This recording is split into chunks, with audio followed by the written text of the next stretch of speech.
జెండా బట్టి సింగమోలే కదిలినాడు ఒక్కరో కాంగ్రెస్ సూర్యుడు మన రాహుల్ గాంధీ నిగదీసి అడిగే మునగాడు వీడు భూమిన వానైతాడు బీద సాదల ధైర్యం వీడు దోపిడి దొంగల భరతం పడతాడు మన రాహుల్ గాంధీ దేశం బంగారు పోతే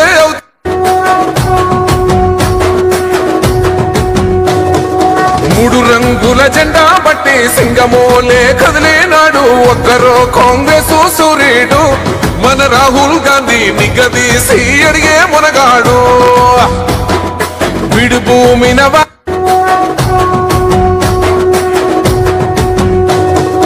మూడు రంగుల జెండా బట్టి సింగమోలే కదిలినాడు ఒక్కరో కాంగ్రెస్ సూర్యుడు మన రాహుల్ గాంధీ నిగదీసి అడిగే మునగాడు వీడు భూమిన వానైతాడు బీద సాదల ధైర్యం వీడు దోపిడి దొంగల భరతం పడతాడు మన రాహుల్ గాంధీ దేశం బంగారు పోతే అవుతాడు ఇందిరమ్మ సంక్షేమాలు సోనియమ్మ చేసిన మేలు స్వాతంత్రం తెచ్చిన పార్టీ తెలంగాణ ఇచ్చిన పార్టీ మూడు రంగుల జెండా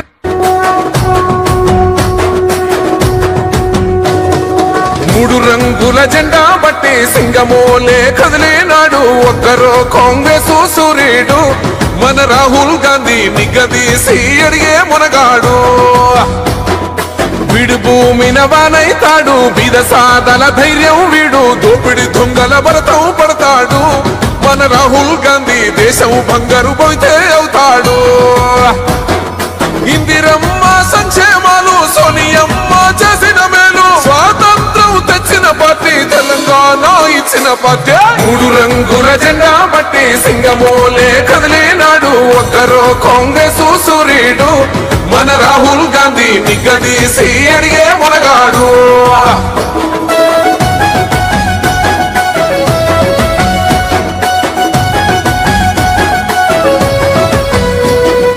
ఇంటింటికి మేలే చేసిన ఇందిరమ్మ వారసుడమ్మ గక్కిపిడుగై అడుగులు వేశాడు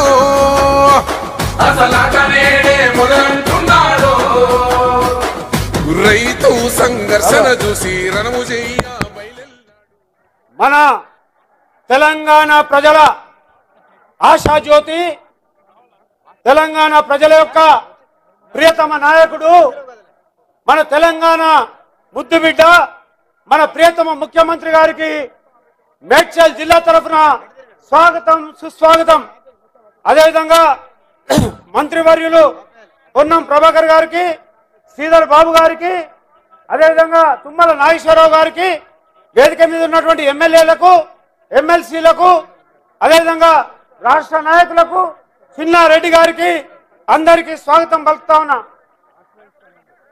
ఇప్పుడు సభను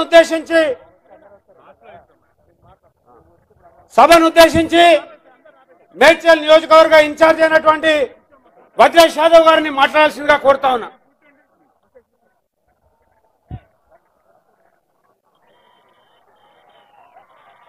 తమ్ముళ్ళు అందరు కూర్చోరి, మన నాయకుడు వచ్చిండు, మనమందరం కూడా నిశ్శబ్దంగా కూర్చోవలసిందిగా కోరుతా ఉన్నాను. ఈరోజు మన నియోజకవర్గం ఈ పార్లమెంట్లో చేసినటువంటి ఈ సమావేశానికి పెద్దలు రాష్ట్ర ముఖ్యమంత్రి గారు యనుమల రేవంత్ రెడ్డి గారికి, అదేవిధంగా మన ఇన్ఛార్జి మంత్రులు, ఈ నియోజకవర్గ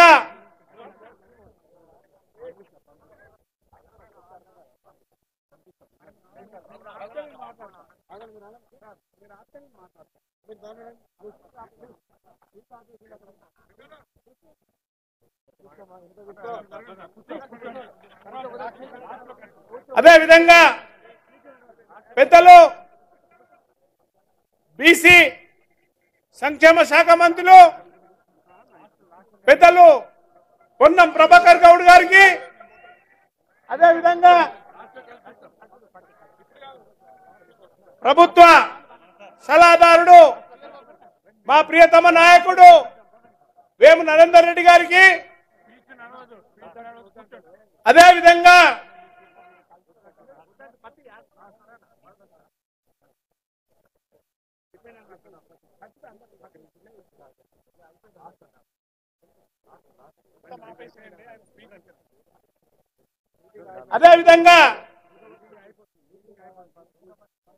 బడుగు బలహీన వర్గాల ఆశాజ్యోతి మరి మన టైగర్ హనుమంతరావు గారికి, అదేవిధంగా మన మధుయాక్ష గౌడ్ గారికి, ఎమ్మెల్యే నా సభకు నమస్తే పెట్టమంటారు అందరూ. వేదిక మీద ఉన్నటువంటి వాళ్ళందరికీ కూడా పేరు పేరున ధన్యవాదాలు తెలియజేస్తా ఉన్నాను. మరి మీరంతా కూడా 4 గంటల నుంచి వెయిట్ చేస్తా ఉన్నారు ఇక్కడ మన నాయకుని కోసం. మరి ఈ రోజు మనం ఏదైతే సమావేశం ఏర్పాటు చేసుకున్నామో ఈ సమావేశంలో మనమందరం కూడా ఎప్పుడెప్పుడు అని చెప్పి మన పార్లమెంటు నియోజకవర్గం నుంచి ఎంపీగా గెలిచి మన పార్లమెంటు సభ్యునిగా మనందరికీ ప్రతి వ్యక్తి కూడా ముఖ్యమంత్రిని కలవాలని చెప్పి ఆలోచన ఉంది. కానీ ముఖ్యమంత్రి అయిన తర్వాత కలవడం కుదరదు. కార్పొరేటర్లందరూ కూడా ముందు కూర్చున్నారు. మరి అదేవిధంగా ప్రజాప్రతినిధులందరూ కూడా చాలా మంది వెయిట్ చేస్తూ ఉన్నారు. అన్న ఇక్కడ మాకు సమస్యలు చాలా ఉన్నాయి ముఖ్యమంత్రి గారికి, మరి అన్ని కూడా తెలుసు, అన్ని సమస్యలు కూడా తెలుసు. ఈ నియోజకవర్గంలో ఒక దుర్మార్గుని పరిపాలన కొనసాగుతూ ఉంది. మనంబడే ఎంపీగా గెలిచి మరి టిఆర్ఎస్ పార్టీ అధికారం రాగానే అందులో చేరి మనలను మన కార్యకర్తలను నానా బూతులు తిడుతూ జైళ్లల్లో పెట్టిపించి మరి అటువంటి వ్యక్తే ఈరోజు ఈ ప్రాంతంలో మోసపూరితంగా ఎన్నో భూములు కబ్జాలు పెట్టిండు. ఆ కబ్జాలతో పాటు ఈ నియోజకవర్గాన్ని పట్టించుకోలే. ఆయన విద్యా సంస్థలు ఎక్కడైతే స్టూడెంట్ రారో అన్న ఉద్దేశంతో ఇంత పెద్ద నియోజకవర్గం మేడ్చల్లో ఒక్క కాలేజీ కూడా పెట్టిన పాపన పోలే. డిగ్రీ కాలేజీ లేదు, ఇంటర్మీడియట్ కాలేజీ లేదు. మరి అదే విధంగా ఈ ప్రాంతంలో అతని హాస్పిటల్ నడవదు అని చెప్పి మరి అతను ఈ ప్రాంతంలో 6,70,000 ఓట్లు మన నియోజకవర్గంలో ఉన్నాయి. పార్లమెంట్లో 46 లక్షల ఓట్లు ఉన్నాయి. మనకు మెడికల్ కాలేజ్ ఇవ్వలేదు. కానీ ఉన్నటువంటి హాస్పిటల్ కూడా స్టాఫ్ లేకుండా ఈడ మేడ్చల్లో చూసినా, ఆడ షామీర్పేటలో చూసినా, అక్కడ కీసర్లో చూసినా, గట్కేసర్లో చూసినా హాస్పిటల్ లేవు. మా ప్రజలు పడుతున్నటువంటి బాధ అంతా ఇంత కాదన్నా. మీకు ఒకసారి చెప్తా ఉన్నా, నీకు ఇవన్నీ విషయాలు తెలుసు. ఈ ప్రాంతంలో జరుగుతున్నటువంటి దోపిడీ మరి అరికట్టాలంటే ఇక్కడ కూడా అన్ని వసతులు కూడా కల్పించాలంటే ఈ స్థానంలో మాకు ముఖ్యమంత్రి గారు, అప్పుడు చెన్నారెడ్డి గారు ఈ నియోజకవర్గంలో ముఖ్యమంత్రిగా ఉండే, తర్వాత దేవేందర్ గౌడ్ గారు హోమ్ మినిస్టర్గా ఉండే. మరి వాళ్ళు చేసిన అభివృద్ధే కానీ టిఆర్ఎస్ ప్రభుత్వం వచ్చినాక ఏ అభివృద్ధి కూడా కాలేదు. కనుక నిన్ను ఎప్పుడు అని చెప్పి 20 సంవత్సరాల నుంచి పేదలకు ఇంటి పట్టాలు లేవు. కానీ కనుక ఈసారి మీరు మా నియోజకవర్గంలో ఉన్నటువంటి 4 ప్రధాన రహదారులు ఉన్నాయి. ఆ 4 ప్రధాన రహదారులలో మెట్రో లైన్ ఏర్పాటు చేయాల్సిందిగా నేను సభాముఖంగా మీ అందరి తరఫున నేను కోరుతా ఉన్నాను. దానితో పాటు మాకు 7 మున్సిపాలిటీలు ఉన్నాయి, 3 కార్పొరేషన్లు ఉన్నాయి, 5 మండలాలు ఉన్నాయి. ఈ అందరి ప్రజలు కూడా భారతదేశంలో ఉన్నటువంటి ప్రజానికమంతా కూడా ఈ నియోజకవర్గం వచ్చి ఉంటా ఉన్నది. మరి అందరికి కూడా హాస్పిటల్ వసతులు లేవు, కాలేజీ వసతులు లేవు, మరి ఇంటి పట్టాలు లేవు. మేము చెప్తా ఉన్నాం, ఇవన్నీ కూడా మీరు చేయాల్సిందిగా మిమ్మల్ని కోరుతా ఉన్నాను. మరి సమయం లేదని చెప్తా ఉన్నాడు. మేమైతే 3 రోజుల నుంచి ఇదే ప్రాంతంలో ఉండి ఈ కార్యక్రమం నిర్వహిస్తా ఉన్నాం. కానీ కొందరు కావాలనే ఉద్దేశంతో మరి ఏదైతే ఆలోచన పూర్వకంగా కొన్ని దుష్ట శక్తులు మనందరినీ కూడా ఇబ్బంది పెట్టాలని ఆలోచనతో చేస్తా ఉన్నారు. కనుక రాబోయే పార్లమెంట్ ఎన్నికల్లో చాలా మంది జనాలు బయట ఉన్నారు, బండ్లలో ఎక్కిర్రు. కనుక మీరందరూ కూడా ఇది మన నాయకుని ఆశీర్వదించి పార్లమెంటు సభ్యుడిగా ఎవరికి టికెట్ ఇచ్చినా గెలిపించాల్సిందిగా కోరుతూ ఈ అవకాశం ఇచ్చినటువంటి అందరికీ కూడా ధన్యవాదాలు తెలియజేస్తా ఉన్నాను.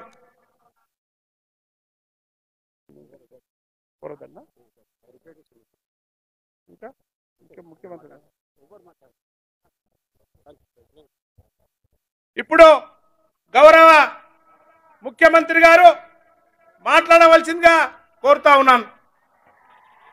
మన ప్రియతమ ముఖ్యమంత్రి మన ఆశాజ్యోతి 3 రంగుల జెండా పట్టి సింగమోలే కదిలినాడు ఒక్కరో కాంగ్రెస్ సూర్యుడు మన రేవంత్ అన్న నిగ్గదీసి అడిగే మునగాడు వీడు భూమిన వానైతాడు బీద సాదల ధైర్యం వీడు దొంగ దొరల భరతం పడతాడు మన రేవంత్ అన్న పేద ఇంటికి పండుగ తెస్తాడు. మిత్రులారా, ఈరోజు చాలా అభివృద్ధి కార్యక్రమాలలో పాల్గొంటూ అక్కడ ఎల్బీ నగర్ శాసనసభ నియోజకవర్గంలో బైరామల్గూడ ఫ్లైఓవర్ కానీ అదేవిధంగా ఉప్పల్ శాసనసభ నియోజకవర్గంలో ఎస్టీపీ ప్లాంట్స్ను ప్రారంభించడంతో పాటు మేడ్చల్ నియోజకవర్గంలో కూడా ఉత్తర తెలంగాణకు ముఖద్వారం ఎన్నో సంవత్సరాల నుంచి ప్రాంతాన్ని ట్రాఫిక్ సమస్యతో ఉక్కిరి బిక్కిరైతుంటే కరీంనగర్ ఇతర ప్రాంతాల నుంచి రావడానికి ఎంత సమయం పడుతుందో ఈ ప్రాంతం నుంచి కండ్లకోయ ప్రాంతం నుంచి సికింద్రాబాద్ వరకు కంటోన్మెంట్ వరకు పోవడానికి అంతకంటే ఎక్కువ సమయం పడుతుంటే రాష్ట్ర కేంద్ర ప్రభుత్వాల సఖ్యత లేకపోవడం వల్ల గత 10 సంవత్సరాల నుంచి ఈ ఫ్లైఓవర్లు కానీ స్కైవేలు కానీ ఈ పనులన్నీ వాయిదా పడడంతో మన ప్రాంత అభివృద్ధి ఆగిపోయింది. ఇవాళ వాటిని ప్రారంభించుకొని మీ దగ్గరకు వచ్చే వరకు దాదాపుగా 2.5-3 గంటల ఆలస్యమైన మీరందరూ ఇప్పటి వరకు ఉండి కాంగ్రెస్ పార్టీని నన్ను ఆశీర్వదించడానికి ఉన్నందుకు మీకందరికీ మనస్ఫూర్తిగా ధన్యవాదాలు, కృతజ్ఞతలు తెలియజేస్తున్న మిత్రులారా. ఇవాళ వేదిక మీద పెద్దలు తుమ్మల నాగేశ్వరరావు గారు, శ్రీధర్ బాబు గారు, పొన్నం ప్రభాకర్ గారు, మిత్రుడు రోహిత్ గారు, తోటకూర జంగయ్య యాదవ్ గారు, హరివర్ధన్ రెడ్డి గారు, మాజీ శాసనసభ్యులు సుధీర్ రెడ్డి గారు, మా మిత్రుడు సోదరుడు మైనంపల్లి హనుమంతరావు గారు, జిల్లా పరిషత్ చైర్మన్ శరత్ చంద్రారెడ్డి గారు, వేదిక మీద ఇంకా చాలా మంది నాయకులు, అదేవిధంగా ప్రతి నిమిషం ప్రతి కష్టము నష్టము అన్నిటికీ నాకు తోడుండి 2019 పార్లమెంట్ ఎన్నికల్లో మీ రక్తాన్ని చెమటగా మార్చి కాంగ్రెస్ పార్టీ జెండాను భుజాల మీద మోసి నన్ను పార్లమెంటు సభ్యుడిగా మీరు గెలిపించి ఢిల్లీకి పంపిస్తే గల్లీ నుంచి ఢిల్లీ వరకు ప్రశ్నించే గొంతుకనే ప్రజా సమస్యల మీద మాట్లాడి మీ అండతో కొట్లాడితే శ్రీమతి సోనియా గాంధీ గారు పిసిసి అధ్యక్షుడిగా నన్ను నియమించడం జరిగింది. మిత్రులారా, ఇవాళ నేను ఇక్కడ ఈ వేదిక మీద మేడ్చల్ శాసనసభ నియోజకవర్గంలో నిలబడి 4 కోట్ల తెలంగాణ ప్రజల్ని ఉద్దేశించి ఈరోజు మాట్లాడగలుగుతున్నా. 4 కోట్ల తెలంగాణ ప్రజలకు నాయకుడిగా, ముఖ్యమంత్రిగా ఇక్కడ నిలబడి తెలంగాణ అభివృద్ధి కోసం మాట్లాడుతున్నా అంటే ఇవాళ ఈ అభివృద్ధిలో మేడ్చల్ శాసనసభ నియోజకవర్గ కార్యకర్తల కృషి ఉన్నది, కష్టం ఉన్నది. మీరందరూ కష్టపడి భుజాల మీద మోస్తేనే ఇవాళ నేను ఇక్కడ నిలబడ్డా. మిత్రులారా, మీరు ఆలోచన చేయండి. ఆనాడు దేశంలోనే పెద్ద పార్లమెంటు నియోజకవర్గం మనకున్నది 14 రోజులే. ఈ పార్లమెంటు నియోజకవర్గం 14 రోజులు కాదు, 14 నెలలు తిరిగినా అయిపోదు. ఏ గల్లీ ఎక్కడుందో, ఏ ఇల్లు ఎట్లుందో, ఎవరిని కలవాలనో తెలియని పరిస్థితి. అయినా మీరు అండగా ఉన్న ధైర్యంతో, సోనియా గాంధీ గారి ఆశీర్వాదంతో, రాహుల్ గాంధీ గారి మద్దతుతోటి 2019 పార్లమెంట్ ఎన్నికల్లో 14 రోజుల్లో 34 లక్షల ఓట్లను మనం పలకరించి ప్రతి తలుపు తట్టి ప్రతి గుండెకు చేరి ఇవాళ కాంగ్రెస్ పార్టీని గెలిపించి అధికారంలోకి ఈ ప్రాంత ప్రజలు మీరే తీసుకొచ్చిందని చెప్పి నేను సందర్భంగా తెలియజేస్తున్నా. మిత్రులారా, ఇవాళ మిత్రులారా, పిసిసి అధ్యక్షుడిగా 4 కోట్ల ప్రజల్ని తెలంగాణ నలుమూలలో తిరిగి ప్రజలని కలిసి ప్రజా సమస్యల మీద కొట్లాడి ప్రజల దగ్గరికి వెళ్ళి అభయ హస్తం ద్వారా 6 గ్యారెంటీలను ప్రజలకు వివరించి తెలంగాణకు పట్టిన చీడ పీడ కేసీఆర్ కుటుంబాన్ని వదిలించాలని ప్రజలకు విజ్ఞప్తి చేస్తే ప్రజలందరూ ఇవాళ వాళ్ళను చీత్కరించి ఇవాళ కాంగ్రెస్ పార్టీకి పట్టం కట్టిండ్రు. ఇవాళ మీరు చూస్తున్నారు, వచ్చిన నెల నుంచి మనమేమో అల్లాటప్పగా రాలే, అడుక్కొని రాలే, అయ్య పేరు చెప్పుకొని రాలే, లేకపోతే అడుక్క తిని రాలే. నిటారుగా నిలబడి కొట్లాడి కాంగ్రెస్ పార్టీ కార్యకర్తలు జెండా మోస్తే మీరు అభిమానంతో గుండెల్లో పెట్టి చూసుకుంటే సోనియమ్మ మీద, మల్లికార్జున ఖర్గే గారి నాయకత్వం మీద నమ్మకంతో ఇవాళ కాంగ్రెస్ పార్టీని గెలిపించారు. 65 మంది శాసనసభ్యులు ఈరోజు ముఖ్యమంత్రిగా, సిఎల్పి నాయకుడిగా మనల్ని ఎన్నుకుంటే మనం ఇవాళ ఉన్నాం. ఇవాళ సంపూర్ణమైన మెజార్టీతో మనం అధికారంలోకి వచ్చినాం. కానీ వాడొకడు వీడొకడు మోపయ్యి అట్లెట్లుంటది, 6 నెలలనే పోతుంది, 3 నెలలనే కూలుతుంది అని అంటారు. నేను అడుగుతున్న మిత్రులారా, అంత మొనగాడెవడని రాష్ట్రంలో ఉండా మన ప్రభుత్వాన్ని పడగొచ్చేటోడు? ఒకవేళ మన ప్రభుత్వాన్ని పడగొట్టాలని ఆలోచన చేస్తే ఈ పక్కనే కూతవేటు దూరంలో ఉన్నది ఫామ్ హౌస్. కాంగ్రెస్ పార్టీ కార్యకర్తలు అనుకుంటే ఫామ్ హౌస్ గోడలు కాదు, ఇటుక పిల్లలు కూడా మిగిలిన బిడ్డ గోతి తీసి పాతి పెడతారు మా కార్యకర్తలు అనుకుంటే. ఇవాళ మేము మంచోళ్ళం, మర్యాదస్తులం కాబట్టి ఇంకా మీరు బజార్లో తిరుగుతుండ్రు, శాసనసభకు వచ్చి ఇవాళ అసెంబ్లీలో మాట్లాడుతున్నారు. ఇవాళ ప్రజాస్వామ్యం మీద గౌరవం, విశ్వాసం ఉండి ప్రజలు ఎన్నుకున్న ప్రభుత్వంగా ప్రతిపక్షాలకు కూడా అవకాశం ఇవ్వాలి. ప్రజా సమస్యల మీద చర్చ జరగాలి, తద్వారా సమస్యలు పరిష్కరించాలని జరుగుతున్న శాసనసభ సమావేశాలలో ప్రతిపక్షాలకు కూడా అవకాశం ఇచ్చినాం. 10 ఏళ్లలో ఏనాడైనా ప్రతిపక్షాలకు అవకాశం ఇచ్చిన మాట కనిపించిందా? ఒక దళితుడు బట్టి విక్రమార్క గారు సిఎల్పి నాయకుడిగా ఉంటే 6 నెలలు కూడా ఉండనీయలే. 12 మంది ఎమ్మెల్యేలను జీల్చుకొని ఆ పదవి కూడా గుంజుకున్నారు. ఇవాళ పేదవాడు పదవిలో ఉంటే ఓర్వలేని మీరు ఇవాళ ఒక రైతు బిడ్డ, రైతు కుటుంబం నుంచి వచ్చిన నేను ఆ ముఖ్యమంత్రి కుర్చీలో కూర్చుంటే మీ కడుపు కాలుతుందా, మీ కళ్ళు మండుతున్నాయా అని నేను అడుగుతున్నా. ఒకవేళ మీ కడుపు కాలినా, మీ కళ్ళు మండినా మీరు మమ్మల్ని ఏమన్నా చేయాలని చూస్తే మా కార్యకర్తలు మీ కండ్లల్లో కారం పెట్టి కొడతారని చెప్పి నేను ఈ సందర్భంగా చెప్పదలుచుకున్నా. ఇవాళ వాళ్ళు అనుకుంటున్నారు దోచుకున్న సొమ్ముంది, దాచుకున్న సొమ్ముంది, అది ఇచ్చేవారు నన్ను సంతలో పశువులను కొన్నట్టు కొనాలని అనుకుంటున్నారు. ఇవాళ పప్పులేం ఉడకవు. ఎవరన్నా మీతో కలిసినా, ఎవరన్నా మీతో మాట్లాడినా ఈ రాష్ట్రంలో ప్రజలు వాళ్ళను సామాజిక బహిష్కరణ చేస్తారు. అందుకే ఇవాళ మేము వచ్చిన నుంచి ప్రతి సమస్యను అవగాహన చేసుకొని ప్రతి చిక్కుముడిని విప్పించి ఇవాళ తెలంగాణ రాష్ట్రంలో తెలంగాణ ఉద్యమంలో విద్యార్థులది, నిరుద్యోగ యువకులది అత్యంత కీలకమైన పాత్ర.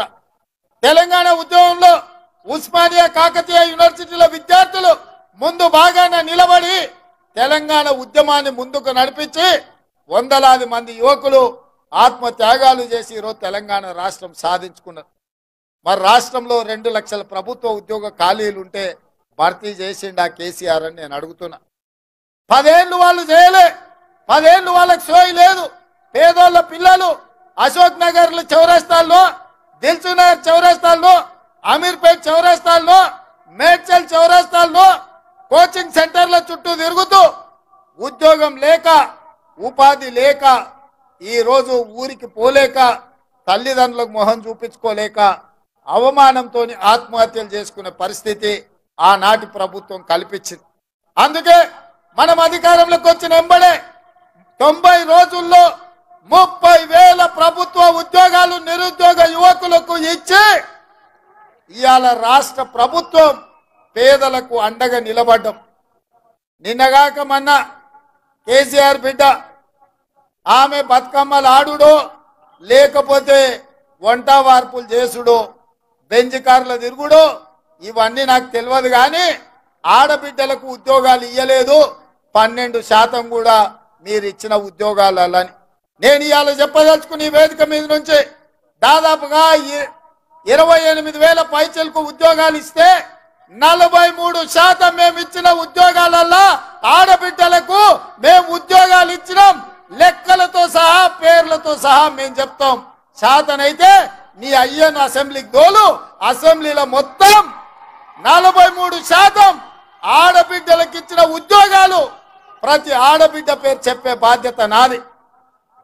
సభలోకి రారు సన్నాసులు, సభలో మాట్లాడరు, రమ్మంటే పారిపోతారు, కళ్ళలకు చూడడానికి భయం, ఇంటికాడ వంటారు, ఫామ్ హౌస్ లో ఉంటారు, నల్లగొండలో పోయి ఉపన్యాసాలు చెప్తారు. మళ్ళీ వస్తాయి కదా అసెంబ్లీ ఎన్నికలు, లేకపోతే రేపు జరగబోయే పార్లమెంట్ ఎన్నికలు, మీకు డిపాజిట్లు వస్తామేమో చూసుకోండి. ఈ శాసనసభ సమావేశాలలో మీ అయ్యని రమ్మను, మేమేం చేసినామో లెక్కలు చెప్తాం. ఇవాళ ఇన్ని రోజులు ధర్నా చౌకే వద్దు, ధర్నా చౌక్ ఎందుకు అన్నారు? మరి ఇవాళ సిగ్గు లేకుండా పోయి ధర్నా చౌక్లో ధర్నాలు చేస్తున్నారు. మా ప్రభుత్వము ప్రజాస్వామిక ప్రభుత్వం, ప్రజాస్వామ్యంలో ప్రతిపక్షాలకు స్వేచ్ఛను ఇవ్వాలి అని మా ప్రభుత్వం అనుమతిస్తేనే ఇందిరా పార్కు ధర్నా చౌకులో ఆమె కవితమ్మ ధర్నా చేసింది. మీ అయ్యి ఉన్నప్పుడు ఎప్పుడన్నా ఎవరికైనా అవకాశం ఇచ్చిండ్రా అమ్మ? ఎవరితోనైనా మాట్లాడిర్రా? ఎవరికైనా కనిపించిందా మీ అయ్యా? ఇవాళ ఆడబిడ్డలకు అవకాశం లేదంటవా? 2014 నుంచి 2019 వరకు మంత్రివర్గంలో ఒక మహిళ కూడా లేదు. ఆయనలో ఏడిపోయిందమ్మా నీ తెలివితేటలన్నీ? ఆయనలో నీకు శాత కాలేదా మీ నాయనని అడగనికే? అయ్యా ఒక మంత్రిని ఈ మంత్రివర్గంలో అని, అది మాత్రం శాత కాదు. 90 రోజులు కాలేదు, ఓ దిక్కు 6 అడుగులైనా, ఓ దిక్కు పోయడముతైనా, ఇంకొక దిక్కు కవితమ్మ, వీళ్ళందరూ బయలుదేరిండు మనతో కొట్లాడతారంట. ఏందా కొట్లాడేది? మీరు మీ శాతం అయితే మీరు ఏం చేసిరో చెప్పుర్రి. ఇక ఆయన మేడిగడ్డ 3 పిల్లర్లు పోయినాయి, 3 పిల్లర్లు పోయినాయి కాబట్టి అవి కట్టురండి. ఎందుకు తొందర పడుతున్నావు కేసీఆర్? బండారం బయట పడుతుందనా? మేడిగడ్డ కాస్త మేడిపండు అయింది, మొత్తం కుప్పగూలుతుంది మళ్ళీ వాన వస్తానా? ఆయన ఉద్దేశం అంతా ఆయన కట్టింది కుంగింది, అన్నారం పగిలింది కాబట్టి అర్జెంటుగా దానికి పూత ఊసి హరేక్ మాల్తోని దాన్ని రిపేర్ చేసి ఇక అయిపోయింది, మా చేతులు ఏం లేదు, మొత్తం వాళ్ళదే అని మా మీద నెట్టనికనా? అందరం కలిసి పోయినాం కదా, శాతనైతే అల్లు వచ్చేది ఉండే. ఏమైందో మేడిగడ్డల చూపించేటోళ్ళం. ఇవాళ రిపేర్ చేయి అంటుండు. రిపేర్ చేయడానికి అది వనికి రావాలి కదా, అదేమన్నా అక్కడికి వస్తుందో అక్కర రాదో ఇవాళ అధికారులు చెప్పాలి కదా. ఢిల్లీ నుంచి నిపుణులు వచ్చారు, వాళ్ళు వాటిని పరిశీలిస్తారు. ఉన్నది రిపేర్ చేస్తే నడుస్తుందా, మిగతాది కూడా కుంగిపోతుందా, మొత్తం గులగొట్టి కట్టాలనా లేకపోతే దాన్ని రిపేర్ చేయాలనా అని ఇవాళ అడగాలనా లేదా. ఇవాళ మనం ఇల్లు కడితే 8 పిల్లర్లు పెట్టి కడితే ఓ దిక్కు 2 పిల్లర్లు భూమిలో గుంగిపోతే మిగతాది చక్కగా ఉంటుందా మిత్రులారా? మనం కూడా ఇల్లు కట్టిన వాళ్ళమే, సంసారం చేసిన వాళ్ళమే కదా. సాధ్యమా? ఇవాళ నీళ్ళు ఎట్లా నింపుతారా? ఓ దిక్కు మొత్తం బలిగిపోయి దాంట్లో నీళ్ళు నింతాయా? చెరువు నిండితే అలిగెళ్తే కూడా నీళ్లు పోతాయి. తూము పగిలిపోతే మొత్తం అంతా బాగానే ఉంది కానీ తూము బొక్క పడితే నీళ్లు ఉంటాయా? ఇవాళ మేడిగడ్డ కూడా దాదాపుగా 10 పిల్లర్లు భూమిలకు 2 మీటర్లు కుంగిపోయినాయి. అవన్నీ దాచిపెట్టి ఇవాళ ఆయన మేడిగడ్డ బాగానే ఉందంటుండు. ఆయన మాటలు చూస్తుంటే పనిమంతుడు పందిరేస్తానంట కుక్కతో కదలికి కూలిపోయిందంట. మనం నాగార్జున సాగర్ కట్టినాము, శ్రీశైలం కట్టినాము, ఎస్ఆర్ఎస్పి కట్టినాము, శ్రీరామ్ సాగర్ కట్టినాము. ఇట్లా ఈ తెలంగాణ రాష్ట్రంలో 40 ఏళ్ళు 50 ఏళ్ల కింద జూరాల కట్టినాం ప్రాజెక్టు. 40-50 ఏళ్ళైనా ఎన్ని తుఫాన్లు వచ్చినా గట్టిగా నిలబడి ఉన్నాయి. శ్రీశైలం వరదలు వస్తే 1 ఇంచు కూడా శ్రీశైలం ప్రాజెక్టు కట్టు కదలలే. నాగార్జున సాగర్ లో ఆ డ్యామ్ అట్లనే నిలబడ్డది. మేం కట్టిన ప్రాజెక్టులు 50-60 ఏళ్ళైనా తట్టెడు మట్టి కూడా పక్కకు పోలే. నీ ముఖానికి సన్నాసి 1,00,000 కోట్లు పెట్టి కట్టినావు. ఏమైంది 1,00,000 కోట్లకు? 3 ఏళ్ళకు కూలిపోతుందా? ఇది నీ జాగీర్ అయితే గట్లే ఇస్తావు. నీ ఫామ్ హౌస్లో ఇల్లు కట్టుకున్నావు, గట్లే కట్టినావు. 2 ఏళ్ళకు 3 ఏళ్ళకు గుంగిపోతుంది నీ ఫామ్ హౌస్లో ఇల్లు. ఇవాళ ప్రజల సొమ్ము కాబట్టి లెక్కపత్రం లేదు. ఎంతసేపు దోసుకుందాం దాసుకుందాం అన్న ఆలోచనతోటి ఇవాళ మేడిగడ్డని గట్ల కట్టి ఇవాళ దాన్ని కుంగదీసి పలగొట్టి ఇవాళ మన మీద బద్నాం పెట్టాలని చూస్తుండు. ఇవాళ ఇక ఆయన ఉన్నాడు పొడుగుట ఆయన. నేను మొన్న కూడా చెప్పిన, ఇవాళ కూడా చెప్తున్నా, దూలని లెక్క పెరిగింది కానీ దూడకున్న బుద్ధి కూడా ఆయనకు లేదు. ఎందుకంటే చర్చ చేద్దామంటుండు, రమ్మన్నప్పుడేమో రాడు, అసెంబ్లీలో మైక్ ఇస్తేనేమో చెప్పడు. మయ్యన్నే ప్రసాద్ గారు ఎన్ని గంటలు ఇచ్చిండు, మనకంటే ఎక్కువ సమయం ఇచ్చిండు మాట్లాడవాయని. మాట్లాడేది ఉండే ఏం చేసిర్రో మీరు ఇవాళ. అందుకే మిత్రులారా 10 ఏళ్ళల్లో ఒక్క పని చేయలే. మల్కాజ్గిరి నుంచి మనం మేడ్చల్ వరకు మనకి ఎంఎంటీఎస్ రైలు ఉంటే పట్టాలేసినా కూడా డబ్బాలు కొనలే ఈ సన్నాసుడు. మనకు మెట్రో రైలు రాలే. మా జంగయ్య చెప్తున్నాడు ఇప్పుడే, అన్న మేడ్చల్ వరకు 4 నియోజకవర్గాలు ఉన్నాయి, మెట్రో రైలు రావాలి. 10 ఏళ్ళు అయింది, ఎందుకు తీసుకురాలే కేసీఆర్? కనీసం ఆలోచన అన్న చేసిండా? ఇవాళ మన ప్రాంతంలో జవహర్ నగర్ డంపింగ్ యార్డు, ఆ నీళ్లతోని పక్కలున్న గ్రామాలు కలుషితం అయిపోయి చెరువులలో చేపలు బతికేటట్లేదు, ఊర్లలో మనుషులు బతికేటట్లేదు. కనీసం కాదాన్ని కూడా చక్కగా దిద్దలేకపోయినా సన్నాసి జవహర్ నగర్ డంపింగ్ యార్డ్ల. ఇలా ఏదన్నా చూడండి మన ప్రాంతంలో వాళ్ళు వచ్చినాక నష్టం జరిగింది. ఇవాళ హైటెక్ సిటీ దిక్కు కోకాపేట, మంచిరేవుల, పుప్పాలగూడ, నార్సింగ్లో 100 కోట్లు ఎకరం పోతుంది. మరి మేడ్చల్ దిక్కు 10 కోట్లకు కూడా ఎందుకు పోతలేదు? ఈ ప్రభుత్వం ఈ ప్రాంతానికి రావాల్సిన ఫ్లైఓవర్లు, రోడ్లు వైడనింగ్ చేయకపోవడమే కదా. అందుకే ఇవాళ కరీంనగర్, ఆదిలాబాద్, మెదక్ ఈ ప్రాంతాలకు పోనీకే పెద్ద పెద్ద స్కైవేలు కానీ పెద్ద రోడ్లు కానీ ఇవాళ మనం రాగానే ఈ ప్రాంతాన్ని అభివృద్ధి చేయాలి. మనం కూడా కోకాపేటలో ఎట్లయితే 100 కోట్లకి ఎకరం భూమి పోతుందో మన ప్రాంతంలో కూడా ఐటీ ప్రాజెక్టులు రావాలి, ఐటీ కంపెనీలు రావాలి, మన భూముల విలువ పెరగాలి, మనం బాగుపడాలి. హైదరాబాద్లో ఉన్న చెత్త అంతనేమో మన ఊర్లో పోస్తారంట, హైటెక్ సిటీ ఏమో కోకాపేటలో కడతారంట. మరి ఈ మేడ్చల్ ప్రాంతం ఏం పాపం చేసిందా? ఈ ప్రాంతం అభివృద్ధి చెందుందా? హైదరాబాద్ నగరానికి నలుదిక్కుల అభివృద్ధి రావద్దా? ఆయన కాంగ్రెస్ ఉన్నప్పుడే కదా ఔటర్ రింగ్ రోడ్ కట్టింది, హైటెక్ సిటీ తెచ్చింది, లేకపోతే అంతర్జాతీయ ఎయిర్పోర్ట్ కట్టింది. జీనోమ్ వ్యాలీ మనం ఉన్నప్పుడే కదా వచ్చింది తుర్కపల్లిలో. మా వేణినే ఉన్నట్టున్నాడు సర్పంచ్. ఇవాళ జీనోమ్ వ్యాలీలో వేలాది మందికి ఇవాళ ఉద్యోగాలు వస్తున్నాయంటే కాంగ్రెస్ ఉన్నప్పుడే కదా ఈ ప్రాంతానికి తెచ్చిందని నేను అడుగుతున్నా. ఇవాళ ఈ ప్రాంతం అభివృద్ధి చెందడానికి, ఈ ప్రాంతంలో తాగడానికి గోదావరి జలాలు రావడానికి కాంగ్రెస్ పార్టీ కాదా? అందుకే మిత్రులారా ఇవాళ ఆలోచన చేయండి. ఎవడెవడో వస్తాడు, ఏదేదో చెప్తాడు, ఎవరిని నమ్మకండి. ఇవాళ మన ప్రభుత్వం ఉంది. మీ సమస్యలు తెలిసిన ప్రజాప్రతినిధి ఇక్కడ మీ అన్న, మీ తోడుగుండే మీ సోదరుడు ఇవాళ ముఖ్యమంత్రిగా ఉన్నాడు. తప్పకుండా ఈ ప్రాంతాన్ని అభివృద్ధి చేసే బాధ్యత కాంగ్రెస్ పార్టీ తీసుకుంటుంది. ఈ ప్రాంతానికి ఏమేం కావాలో లెక్క రాసుకొని బరాబర్ మీకు మంజూరు చేసి ఈ ప్రాంతాన్ని అభివృద్ధి చేసే బాధ్యత మేము తీసుకుంటామని నేను చెప్పదలుచుకున్నా. అందుకే మిత్రులారా, రాబోయే ఎన్నికల్లో మీరు ఆలోచన చేయండి. ఇవాళ రాష్ట్ర ప్రభుత్వమే కాదు, పార్లమెంటులో 14 మంది మన కాంగ్రెస్ వాళ్ళు ఉంటే ఎవరున్నా ప్రభుత్వం, పొత్తుల ప్రభుత్వం మనమే వస్తుంది. ఇవాళ మోడీ 400 సీట్లు వస్తాయి అంటుండు. 400 సీట్లు వస్తే పొత్తు పెట్టుకొని చంద్రబాబు నాయుడు ఎందుకు, ఒరిస్సాలో నవీన్ పట్నాయక్ ఎందుకయ్యా నీకు? నీ సంసారం చక్కగా ఉంటే ప్రతి రాష్ట్రంలో ఒక్కొక్కరిని కలుస్తున్నావు కదా. మహారాష్ట్రలో శివసేనని చీల్చినావు, ఎన్సీపీని చీల్చినావు, కర్ణాటకలో పోయి దేవగౌడతో పొత్తు పెట్టుకున్నావు, ఆంధ్రప్రదేశ్లో పోయి చంద్రబాబు నాయుడుతో పొత్తు పెట్టుకున్నావు, ఒడిశాలో పోయి నవీన్ పట్నాయక్తో పొత్తు పెట్టుకున్నావు, బీహార్లో పోయి నితీష్ కుమార్తో పొత్తు పెట్టుకున్నావు, ఉత్తరప్రదేశ్లో పోయి అప్నాదల్ సుప్రియ అప్నాదల్ అనుప్రియ పటేల్తో పొత్తు పెట్టుకున్నావు. ఇవాళ ఎన్డీఏ మొత్తం అతుకుల బొంత కాదా? ఇవాళ నిజంగానే నరేంద్ర మోడీ భారతీయ జనతా పార్టీ 400 సీట్లు గెలిచేటట్టుంటే ఈ అతుకుల బొంత ఎందుకు కడుతుండు, ఇంతమందిని ఎందుకు అడుక్కుంటుండో ఒక్కసారి ఆలోచన చేయండి. మనందరం కూడా రాజకీయ నాయకులమే కదా, సర్పంచులమో, ఎంపీటీసీలమో, కౌన్సిలర్లమో, కార్పొరేటర్లమో అయినోళ్ళమే కదా.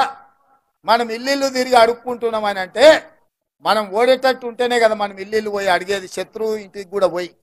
నిన్నటి వరకు పడనోళ్ళని అందరినీ, నిన్నటి వరకు అక్రమ కేసులు పెట్టిన వాళ్ళందరినీ ఇవాళ నరేంద్ర మోడీ ఎందుకు అడుక్కుంటున్నాడు అంటే భారతీయ జనతా పార్టీ కాలం చెల్లింది. ఈ రాష్ట్రంలో 10 ఏళ్ల తర్వాత కేడీని ఎట్లకే బండకేసి కొట్టినరో 10 ఏళ్ల తర్వాత ఢిల్లీలో మోడీని కూడా బండకేసి కొట్టడానికి 140 కోట్ల ప్రజలు సిద్ధంగా ఉన్నారు.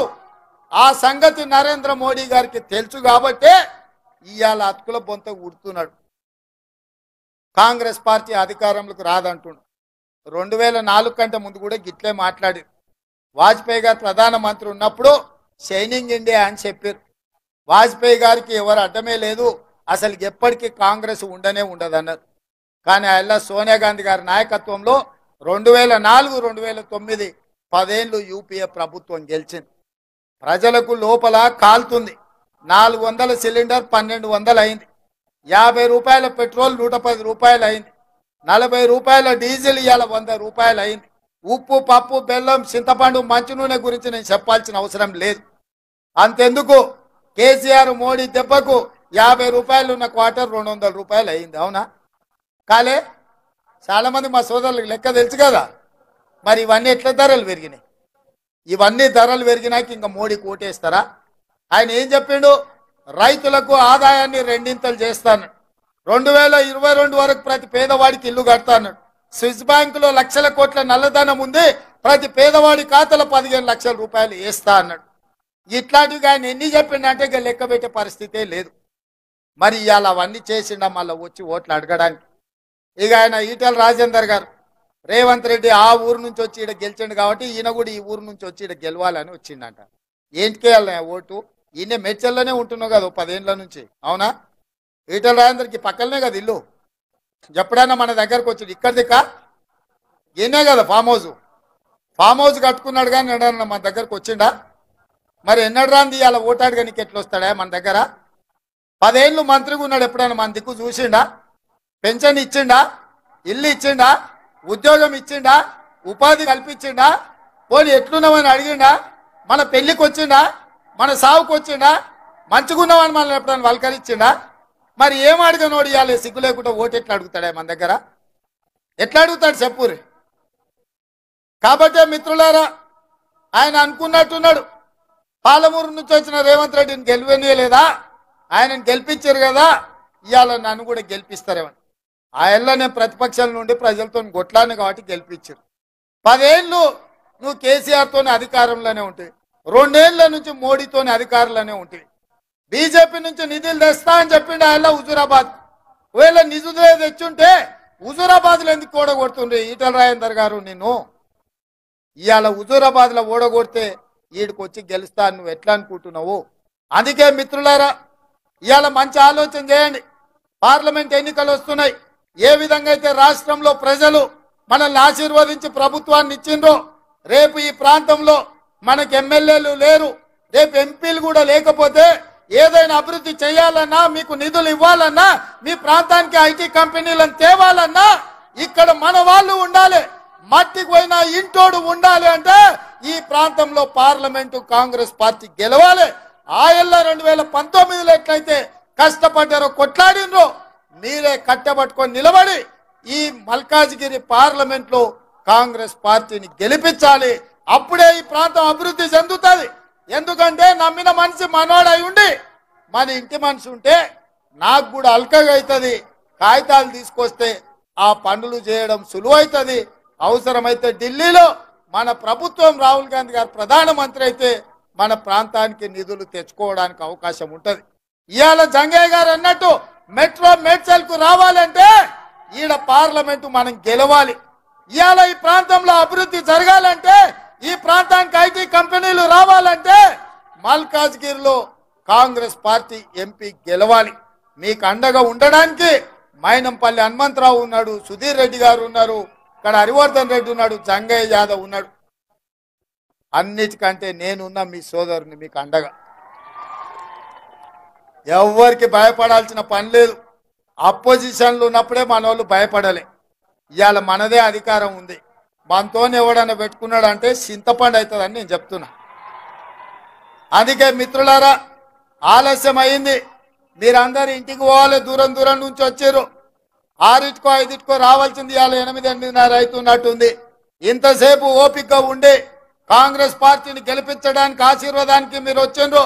4-5 రోజుల్లో 13 తారీఖు 14 తారీఖు లోపల మన మల్కాజ్గిరి ఎంపీ అభ్యర్థిని అధిష్టానం సోనియా గాంధీ గారు, రాహుల్ గాంధీ గారు, మల్లికార్జున్ ఖర్గే గారు ప్రకటిస్తారు. మళ్ళా పెద్ద బహిరంగ సభ పెట్టుకొని ఎన్నికల నగారం మోగిద్దాం.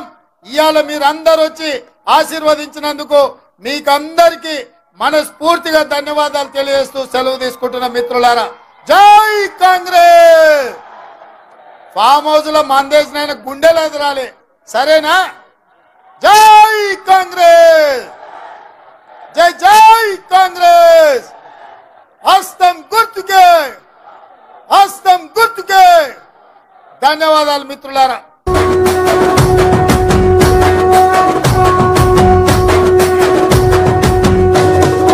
మూడు రంగుల జెండా బట్టి సింగమోలే కదిలేనాడు ఒక్కరో కాంగ్రెస్ సూర్యుడు. మన రాహుల్ గాంధీ నిగదీసి అడిగే మునగాడు. వీడు భూమిన వానైతాడు, బీద సాదల ధైర్యం వీడు, దోపిడి దొంగల భరతం పడతాడు. మన రాహుల్ గాంధీ దేశం బంగారు పోతే అవుతాడు. ఇందిరమ్మ సంక్షేమాలు సోనియమ్మ చేసిన మేలు, స్వాతంత్రం తెచ్చిన పార్టీ తెలంగాణ ఇచ్చిన పార్టీ. మూడు రంగుల జెండా బట్టి సింగమోలే కదిలేనాడు ఒక్కరో కాంగ్రెస్ సూర్యుడు. మన రాహుల్ గాంధీ నిగదీసి అడిగే మునగాడు.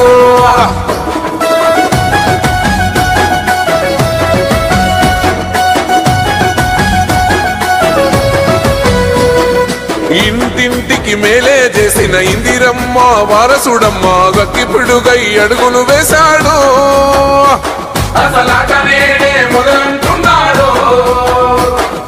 రైతు సంఘర్షణ చూసి రణము చెయ్య బయలెల్లాడు. మట్టి బిడ్డ కన్నీరే దుడిచే మన నేల తల్లికి జీవం ఇస్తాడు.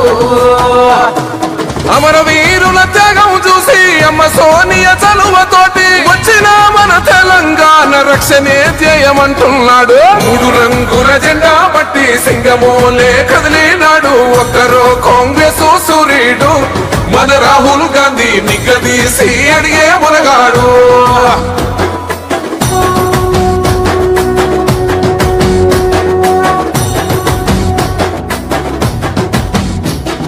ఓహమంటూ లేని వాడు అందరినీ కలిపేటోడు, ఆనాటి రోజులు తెస్తాడో.